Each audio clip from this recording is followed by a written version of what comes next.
स्वतंत्रता दिवस की सबको हार्दिक शुभकामनाएं।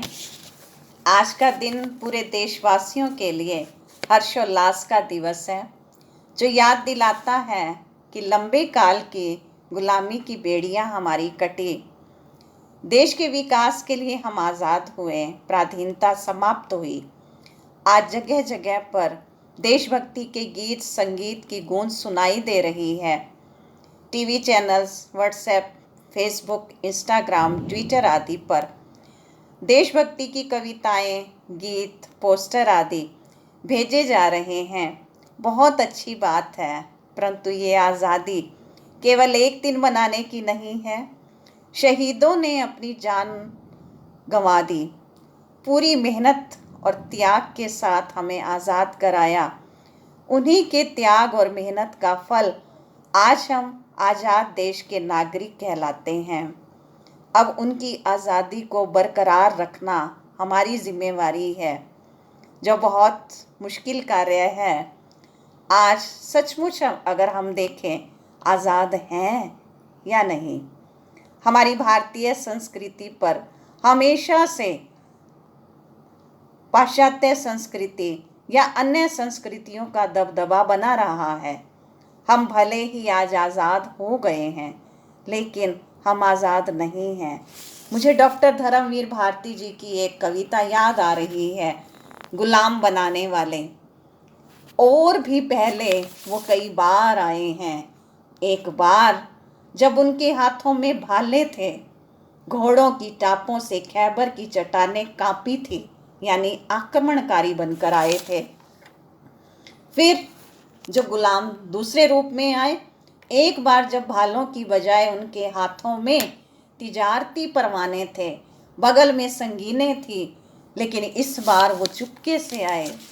आक्रमणकारी बनकर नहीं आए, वो व्यापारी बनकर आए थे। आए हैं जिनके हाथों में हैं कैमरे, थैलियाँ, टूरिस्ट, पासपोर्ट, और तीसरे रूप में जब वो आए तो केवल टूरिस्ट बन कर के आए। रंग बिरंगी फिल्में, आधे हैं जिनके पास रंग बिरंगे चेहरे, मुखौटे, जिनको वे हुक्म के मुताबिक बदल सकते, यानी कि पीछे से कंपनी के द्वारा उनको कोई भी आदेश प्राप्त हो और वो मुखौटा बदल लेते हैं।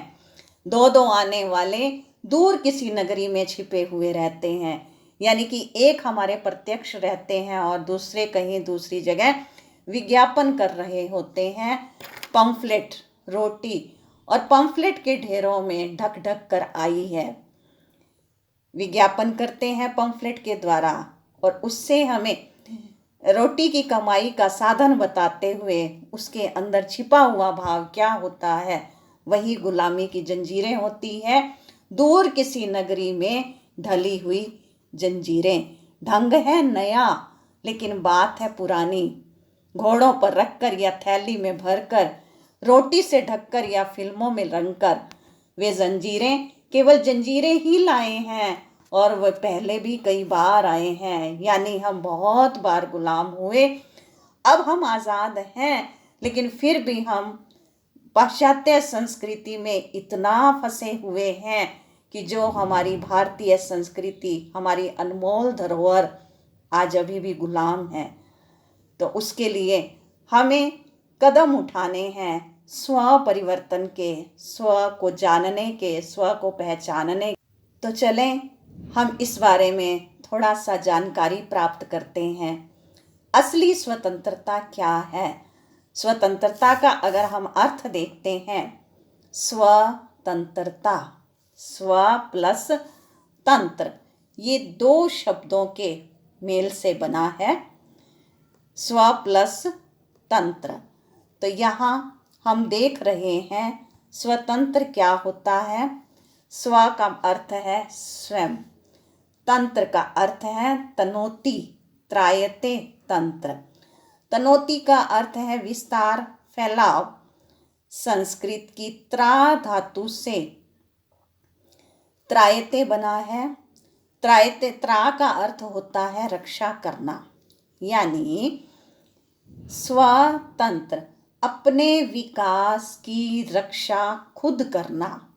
यानी हमारा विकास कैसे संभव है?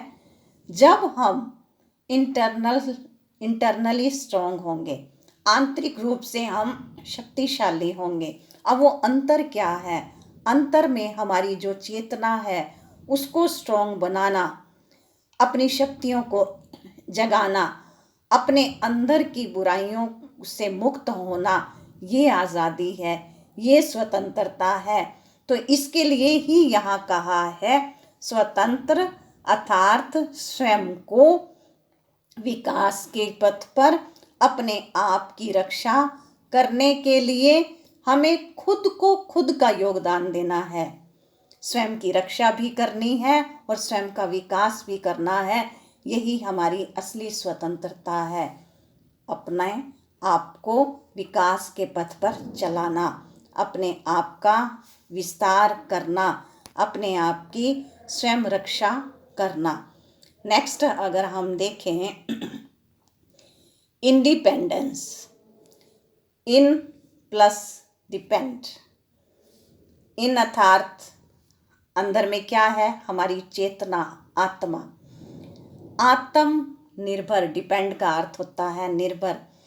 आत्मनिर्भर बनना है, आत्मनिर्भर स्वावलंबी हमें बनना है।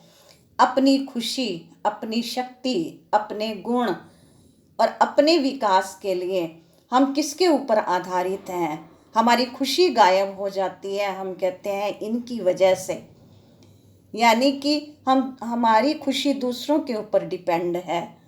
हमारी खुशी, हमारी उदासी, हमारी नींद, हमारा चैन, ये सब कुछ हमारा दूसरों के ऊपर आधारित हुआ पड़ा है। हम आज़ाद नहीं हैं। हमें इस आज़ादी को लेकर के आना है। डिपेंडेंट क्या है? डिपेंडेंट है हम दूसरों के ऊपर डिपेंड हैं, छोटी छोटी बात के लिए डिपेंड हैं। हमारी खुशी, सुख, चैन, नींद उड़ जाती है टेंशन के कारण। दूसरों ने कुछ कह दिया, हमें चैन नहीं है, हमारा सुकून खत्म हो जाता है। हम कहाँ आज़ाद हैं? हम गुलाम हैं अभी। हमारे अंदर का नकारात्मक दृष्टिकोण हमें आज़ादी से रहने नहीं देता है। तो इस प्रकार से हम ये देख रहे हैं हमारी आज़ादी कौन कौन सी है। हमारी गुलामी का रूप क्या है? हम साधनों के वश हैं, बाहरी दिखावा बहुत करना चाहते हैं, इंद्रियों के गुलाम हैं। हमें पता है ये चीज़ खाने से हमारा नुकसान होगा, लेकिन खाने का मन करता है। प्रकृति का असर है, वातावरण का असर है, हमारा जीवन बैलेंस्ड नहीं है। तो वास्तव में, सच में हम गुलाम हैं, अभी भी हम गुलाम हैं। हमें आज़ादी के लिए अपने आप को बदलना है, अपनी शक्तियों को बढ़ाना है, आत्म जागरूकता लानी है, अपनी चेतना का विकास करना है, अपने अंदर जो विकार व्यसन है उन जंजीरों से हमने अपने आप को मुक्त करना है। तो सचमुच हमारी तब स्वतंत्रता होगी, हम आज़ाद कहलाएंगे और सच में हम आत्मनिर्भर जब हो जाएंगे, हमारी खुशी किसी दूसरे पर आधारित नहीं होगी। हमारे पास कुछ है या नहीं है, मैं फिर भी खुश हूँ, ये आज़ाद है हम। ये चीज़ हमें मिल जाए तो हम खुश, और अगर हमें ये चीज़ नहीं है हमारे पास तो हम उदास, तो हम आज़ाद नहीं हैं। तो असली स्वतंत्रता हमारी खुद की आंतरिक शक्तियों की जागृति और हमारे जो इच्छाएं, तृष्णाएं हैं उनसे अपने आप को मुक्त करना, ये हमारी आज़ादी है। तो हमारे पूर्वजों ने इतनी मेहनत की, उन्होंने जो आज़ादी दिलाई है उसको हम बरकरार रखें, जिससे हमारी आने वाली पीढ़ियाँ इस आज़ाद देश में खुलकर सांस ले सकें। क्योंकि अगर हम सोचें इसमें हमें क्या, जैसे एक कोई व्यक्ति पौधा लगाता है, अमरूद का पौधा लगाया, वो ये नहीं सोचता मैं क्यों लगाऊं पौधा, इसका फल मैंने तो खा नहीं सकना, लेकिन वो ये सोचता है मैं अपने बच्चों के लिए लगाऊं। तो जो पूर्वजों ने पेड़ लगाया, उनका फल उनके बच्चों ने खाया। आज अगर हम कोई पेड़ नहीं लगाएंगे तो हमारे बच्चे क्या खाएंगे? पेड़ यानी कि प्रकृति के पेड़ तो हैं, लेकिन हम कोई नए बीज नहीं बोएंगे, अपनी भारतीय संस्कृति को नहीं बचाएंगे, तो फिर वो किस संस्कृति के होंगे? कैसे संस्कार उनके अंदर होंगे? तो हमें चलना है, अपने जीवन को बचाना है, ताकि हमारा आने वाला युग, हमारे आने वाली पीढ़ियां भी स्वतंत्र देश में खुली सांस ले सकें। धन्यवाद।